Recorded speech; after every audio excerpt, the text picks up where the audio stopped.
Hello, everybody, and welcome to another episode of the Freelancers Tea Break. And it's another special episode because we have a guest. So today we've got Sílvia Pinho on the podcast. So Sílvia messaged me a while ago about Upwork and having a chat about Upwork. And I have to confess, I haven't really used Upwork a lot, which as a freelancer is probably a little bit shocking because I think a lot of people do go through that. And it made me realise that actually it would be really great to have a conversation about some of the pros and the cons of using it, how to use it, and so kind of busting some of the myths around it. So Sílvia's very kindly agreed to come on the podcast.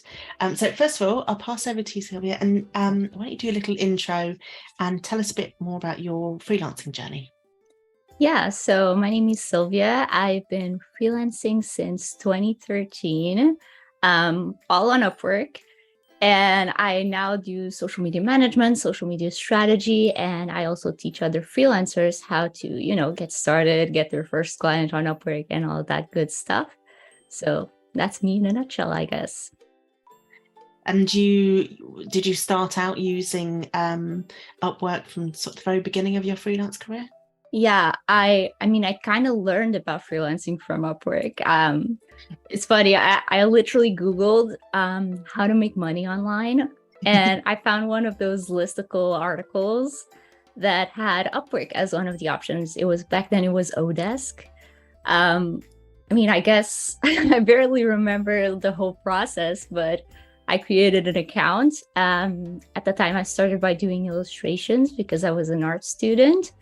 So I started applying to some jobs and eventually I got one, and I started really enjoying the concept of the time freedom and the location freedom. And also, especially here in Portugal, I don't know how it is in other places, but you hear a lot about people getting out of college and not having a job and everything like that. So I liked that I could do this while I was in college already and eventually build that up. So I didn't set out to do freelance, but it found me and, I really enjoyed it. I think that's a really common thing. Actually, so many people, myself included, fell into freelancing. Yeah. And then just loved it and didn't want to go into like a corporate 9 to 5. So can you tell me a bit more about what you like about Upwork? Well, where to start? I guess for starters, you have like a bank of clients that you don't have to convince they have a problem. They know they have a problem, so they're kind of warm leads in that sense. You just have to convince them on why you are the one to solve it for them, which can be a tough ask. Don't get me wrong, but it takes one of the barriers off, versus cold pitching or expecting people to come to you on social media. It just makes that first client getting processed a lot easier, in my opinion. And also, obviously, it's more safe. You get that help in the beginning. I never had an instance where a client didn't pay me or I had to chase a client for payment. That never happened. And, also over time, I guess it's kind of like social media. You build a reputation and eventually people come to you rather than you having to pitch to them. So, that's a really good bonus, I guess. And I've realised we've jumped in and I haven't almost said what Upwork is, but essentially it is a marketplace where, and I haven't been on it for a long time. So am I right in thinking it's still the case that people will post jobs that you pitch to, or people will go on there and search for people with your skill set? Yeah, so it's essentially the base of it is clients post a job and you apply to it. They can also invite freelancers to the job, so they can invite you to apply to it. You still need to submit an application, but you don't spend connects, which are kind of their currency. But with the rise of Fiverr, they kind of tried to copy that system a little bit. And they now have the project catalog, which is the reverse. So you, the freelancer, set up almost like a storefront. and the client can pick and choose and buy directly. So like a fixed project at a fixed rate. They can also inquire you about them. So it's not that set in stone, but it's a good way to get found instead of having to apply to stuff all the time. And how, so for example, you see a job that you want to apply for. Is it quite a lengthy process to pitch for? How long does it usually take? I would say, especially now that I am used to it, 15 minutes-ish, you can get it done. Obviously, your first one may probably take longer. You won't know what to say. So it's totally normal. Don't worry about it. But I also see a lot of people that, try to make it a numbers game. They want to send 50 proposals a day in hopes that one will bite. And I'm guessing they're spending very little time in each one. And I know a lot of people copy and paste their proposals. So definitely don't spend 5 minutes per proposal, but also try to, not worry about it too much. I know it can be daunting in the beginning. So I find it's the sweet spot to be 15 minutes, but yeah, you'll work to it over time. So that kind of brings me nicely onto the next question, which is, what are your top tips for using Upwork?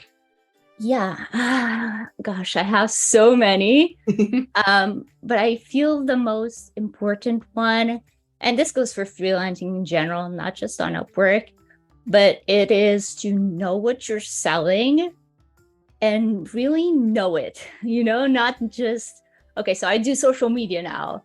So it's easy to say, I'll do 10 posts a month for you. But that doesn't really tell me anything, especially if I don't know anything about social media. Like, I don't know, is that good? Is that too little? Like, it doesn't tell me. So it's better to say, I'll take the social media overwhelm off of you. That's something I hear from a lot of clients. They literally don't know where to start. So you got to know what their problem is that you're solving.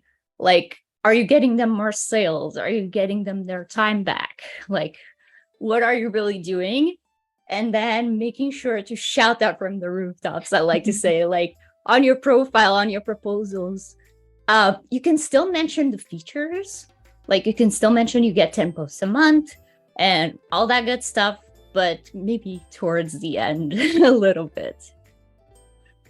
That's a great tip. Yeah, I think selling the benefit, and that's regardless, like you said, it's not just for Upwork. It's so important to sell the benefit and like the time that you save, or the stress, like you said, about the overwhelm, the money people might save or the money people might make and things like that.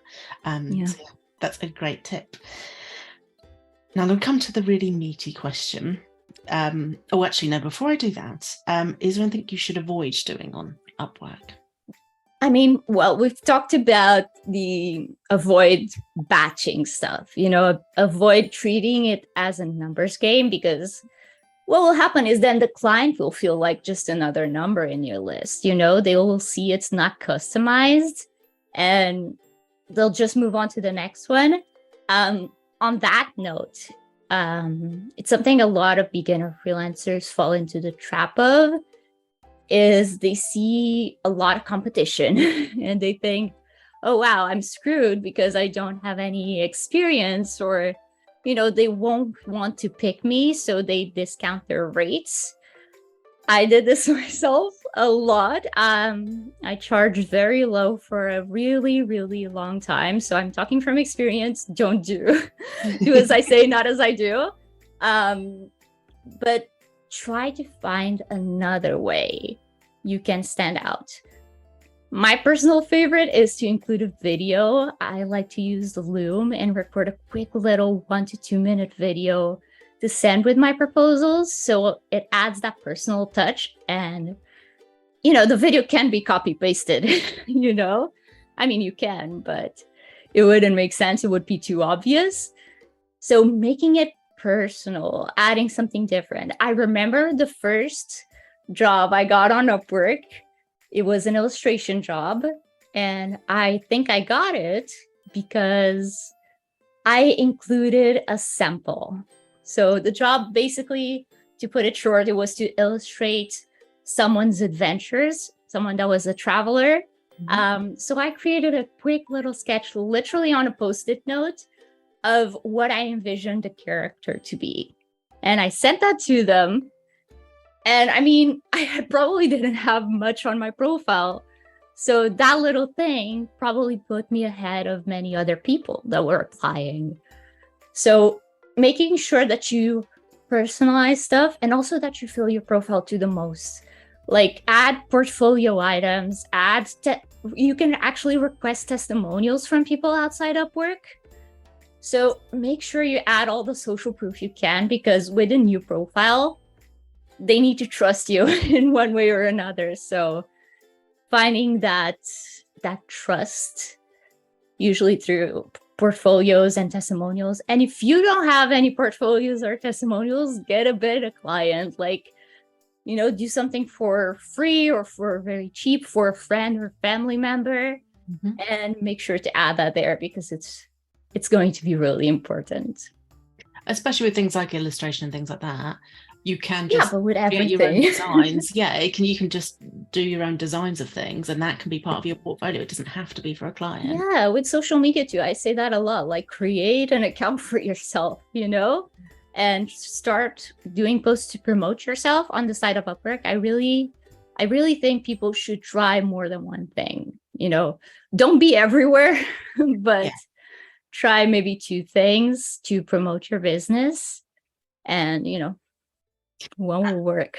I love what you said about the video, because I think it can be quite overwhelming as someone looking for a freelancer, to know who to pick, and actually having that trust factor of seeing someone on video. You're not judging by their appearance, but you can feel a connection with someone over video. You see their personality, and you can see if you would like to work with them. It's almost like getting on a call, but without getting on a call. And you can get on a call later, but first impressions matter. It's almost a bit like so I used to work at a London college before I had my little boy, where I would help graduates with their CVs and their cover letters. And the ones that went on and landed jobs quickly were the ones that made the effort to tailor their cover letter and their CV, and even like do a really creative CV that fitted that company. And there are some incredible CVs out there that are like video games and Pinterest boards and all sorts of different things. And that little step extra probably means that you're sending out less pitches, but higher quality pitches, which I would imagine convert fast better as well. Yeah, for sure. I've every time that I send a video, probably 95% of clients respond back saying, thank you so much for doing a video that was so unique. So it tells you that not a lot of people are doing it, so you can capitalize on that. And even if you're not using Upwork, you can do this. The Bonjoro app's really good for that, where you can send people a personalized video. You can do that on social, on email, anywhere really. Just gotta get creative. Create something amazing. Canva, fantastic. I love that. Canva now lets you record, right? Yes. Yeah, so that's a good option as well. You can do a little reel, or even I was actually talking to someone this week. This is a tangent, but I'm in a few summits and things like that at the moment, and you always have to go in and do the introduction. And I was like, I wish I could create a GIF that was that made that stand out a lot more. So that's something I'm going to be doing in Canva, where I'll just do a GIF of me waving and just a hi, I'm Emma Cossey type thing on the bottom. That's so cool. And I think anything like that makes you stand out and shows your personality, because it's not just about what you do as a freelancer. Right. People need to trust you. So now one of the questions I wanted to ask you was, have you ever had any kind of challenging situations or any difficult clients or anything like that on Upwork? Yeah, I mean, difficult clients, they come and go. I usually say it's not something to worry too much about, but it's something to be prepared for when the time comes. I'm actually doing a video on that right now, how to deal with bad clients. But as for situations where, for example, the client didn't want to pay me, I had literally one over the last 9 years. And I gotta say, Upwork really jumped in and had my back. And that was mostly because I did everything according to their rules and did everything through their platform. So one thing sometimes freelancers, I guess, miss out on is they either don't have a contract on Upwork, they agree to take it outside the platform, or, they don't make sure to have it started, because with Upwork, you need to have an offer sent to you and you need to accept it. And you need to check that the client has funded the offer before you start working. Because if that's not in place and you do the work and they don't want to pay you, like Upwork can't do anything, Okay. How it works is the client pays the full thing to Upwork in the beginning. And then at the end, Upwork releases the funds to you once you send the work. So if they don't have the money in their hands, they can go ahead and get it from the client. Oh. And it's also important to, as much as possible, sometimes it's not that easy, but deliver the stuff through Upwork. They have a green button, submit work for review. So click that, upload anything you need, link anything you need. And, the most that you can do through their platform, the safer you'll be, because Upwork can go in and see, okay, yes, she submitted what she said she would submit. And that's what happened with me. Like, they saw I submitted everything and they didn't send the refund to the client because, I was right in that case. Yes. And it also protects the client, like if I didn't do the work, they could see I didn't do the work and they could refund it to them. So it works both ways.